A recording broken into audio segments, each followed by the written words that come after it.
Hey guys, maybe this story will sound familiar. So a friend of mine was having dinner with his family last week, and his uncle made a big announcement.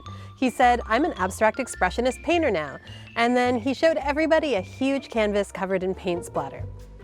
This video is about why that dude definitely is not an abstract expressionist, and why you can't be one either.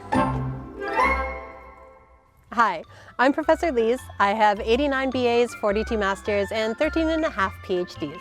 And I'm here today to tell you why the names of art movements like abstract expressionism matter. A movement, by the way, is what happens when a bunch of people get together and say they're making art, and everybody else says, okay. Let's get into it. Remember Cubism, the form of art pioneered by art history's top douche bro Pablo Picasso and his bud, George Braque? They spent a lot of time painting portraits, musical instruments, and tables at cafes.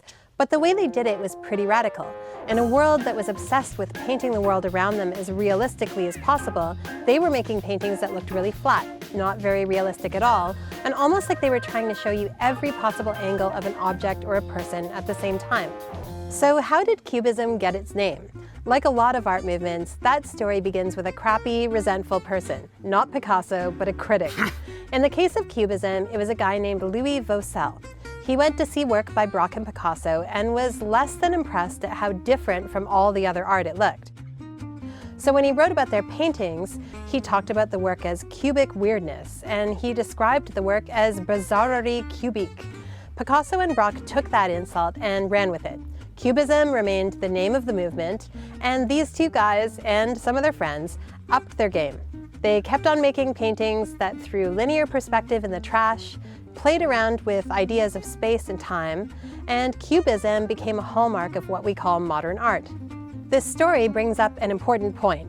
Yes, the word Cubism covers the visual style of paintings by Braque and Picasso, but the word has more specificity than that. And by specificity, what I mean is, the word doesn't just describe art that looks like it's made of little cubes. It describes a time, the early 20th century, a place, Paris, and a set of ideas. They were trying to take traditional ways of painting apart while being rebels who ate cheese and baguette. An art movement is specific. It's a specific person in a specific time and place doing something specific. Here's another example. Just because somebody makes a painting of a fish eating a pancake doesn't make them a surrealist painter. If you're painting a clock melting in a desert where light bulbs are having a sandwich party, that could seem like a pretty surreal painting. But here's why fish, pancakes, light bulbs, and sandwiches do not equal surrealism. Surrealism, the movement that started in the 1920s in Europe, was a literary movement as well as a painterly and sculptural one.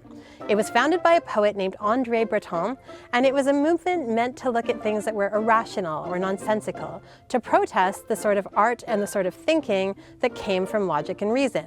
Surrealists hoped they could instead make art that came straight from their unconscious, that they could create a main line from their hand to the deepest part of their brain. And that's how you get works in the 1920s like these, teacups made out of fur, or a painting of a pipe that is not a pipe. Confusing stuff. Let's try one more. You may be hearing the word minimalism lately, especially while your uncle is throwing away all his possessions because he watched 40 episodes of Marie Kondo and now fancies himself a minimalist. It's not true. He's not a minimalist. Minimalism, what some people might call the most boring art movement that ever existed, emerged in America in the 1960s, kind of named by a British writer named Walheim, who was discussing this new form of art that used super simple elements. He called it minimal art.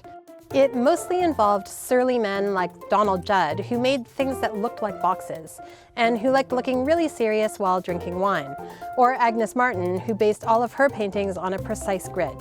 Minimalism was a form of abstract art, and it was trying to do some of the same stuff Cubism did before it, like getting away from the idea that art should be imitating the natural world.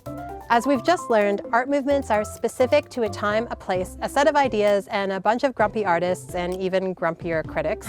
They're also important. Art movements help us understand what artists were trying to accomplish. They shaped history, they could influence society, and they were a really good reason for artists doing radical things to write manifestos and get noticed by the public. They helped us distinguish different forms of art by defining unique categories. Names like Cubism and Surrealism helped the public to understand the difference between different types of art with different concerns. Okay, so why can't you or my friend's weird uncle be an abstract expressionist? It's because abstract expressionism was over by the 1960s. Uncle Doug is not trying to react to abstract painting of the early 20th century, he's not trying to take down the patriarchal system of linear perspective, or find out how abstract painting can make you feel. Also, he doesn't drink nearly enough to qualify. See you and your entire family next time for more Art 101.